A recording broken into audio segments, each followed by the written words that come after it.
Robert Tracy, and I'm with Danny Curran, who's a property investor, and I'm just going to ask him a couple of questions on property, which might be able to help you when you get into buying property.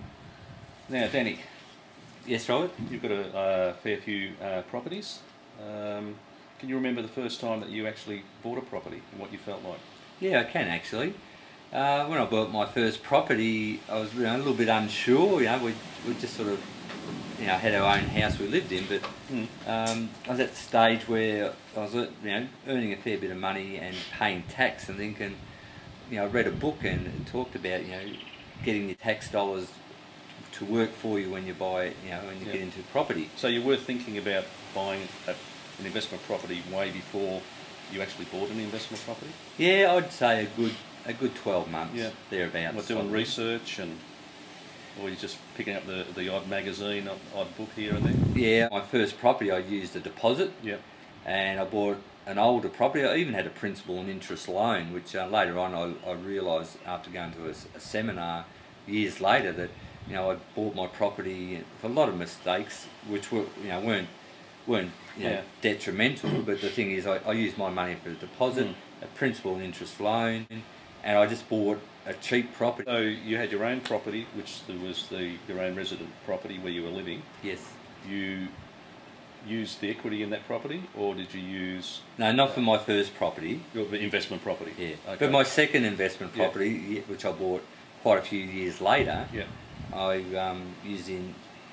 borrowed all the money by using the equity in my property. Okay, right. And that year I actually bought 3 properties. Okay, right. And that's just by that's how much the equity went up in one property, was it? Or yeah, basically, right, wow. I just the fact that I'd nearly paid off the house I was living in, and the person who come around and helped me with the finance, they said to me, "Danny, would you put $73,000 in your coat cupboard?" I said, "No, don't be silly." He said, "Not using the equity in your home is effectively what you're doing." Wow.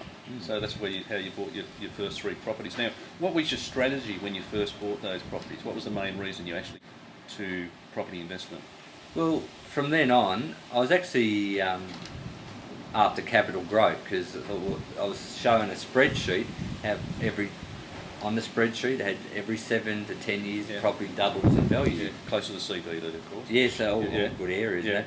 So that was my initial reasoning for getting into property. Once I wanted to get into it in a fairly big way, but it wasn't until years later, maybe 4 or 5 years later on, I realised that hey, without cash flow you couldn't go any further. So then I had to look more to cash flow property. You were saying back to me before, the main reason that you got into property investment was for tax deductions. Yeah, true. Okay, the tax deductions now. What the tax system was, you were paying more tax in those days and you were looking to reduce your tax? Yeah, because this was in the late 80s, and the tax scale then was so much different to what it is today. They had a big overhaul of it in 2000 when they brought in the GST and the RALPH report. They sort of done away with accelerated depreciation, but it's still something that helps you with your property. But to me, it's not the be-all and end-all, because they could change it. I mean, there'll always be some sort of tax advantage. So you're looking for negative gearing? Originally, yes. To negatively gear, but were you still putting your own money into the investments to keep them going? So you still had to keep working? Yeah. Oh, yeah, that's right. I mean, without my tax dollars, you couldn't afford to. There would have been probably 2 or 3 properties that I definitely wouldn't have been able to have afforded. What strategy have you got at the moment? What are you looking for? Well, I think because I've got quite a few properties that are in good growth areas, that I'm concentrating on cash flow. Okay. The old saying, cash flow is king. Yeah, right. So you're not forking out as much money, your own money, to keep those investments going? No, I mean, with the lowering of interest rates in the last 12 months in Australia, it's made a huge difference. But even before then, I was still getting onto a stage where my properties were almost neutral type of thing. But last couple of properties I bought have been cash flow positive, which have helped do the old mix and match thing for the others. How would you increase equity in your property? Well, one good way is a lot of people, if they read books, or you can read that you can do improvements on your property. Like one year I bought 5 air conditioners and put them in my properties, and every property went up $10 or $15 a week in rent. And it was just one way of increasing it, and then I knew that from then on I'm always going to have that $10 extra a week above those that didn't have the air conditioning in them. Which has given you cash flow. Yeah, exactly. Yeah. And I mean, within 18 months, them air conditioners are paid off, and then it's helped me with my cash flow. Right. So you're looking for more cash flow properties now, or more capital growth properties? Always in the market for both, but I think to lessen the risk of property investing, I think cash flow. The old saying, cash flow is king. King, yeah.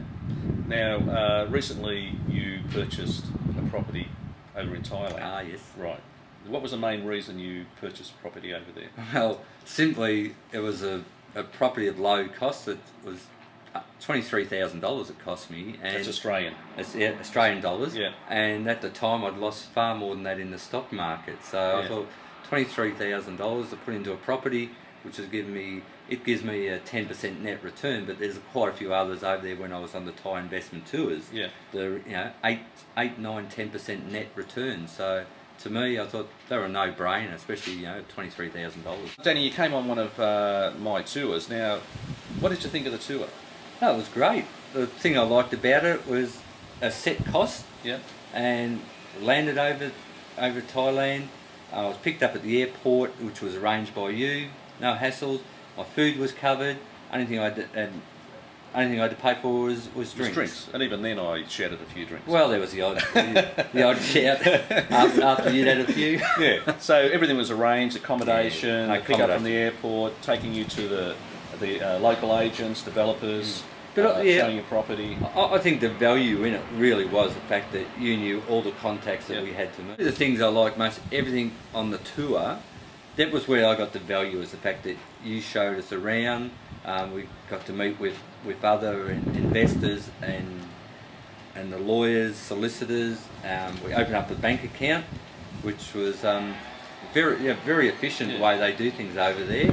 A country which people think is third world, it was quite good. But the good thing about the tour is the fact that you realise what the surrounding area of Pattaya is like, and it's not just a dirty town or whatever. It's a vibrant industry with housing. Yeah, well, it's one of the most livable cities around. Yes, I believe. In Pattaya, in Thailand. Some of the best shopping centres, best hospitals. Yeah. There's work there, so it's growing all the time. So would you recommend anybody to come on one of these tours? Oh yeah, look, anybody interested in just finding out, how easy it is to buy a property overseas, also looking for cash flow, just looking to find, to better their education for the price of the tour, I think it was well worth it. All right. Well, anyway, thank you, Danny. Now, if you want to come on one of these tours to Thailand, you can send me an email to robert@buyrealestate@.com. That's @ with the AT.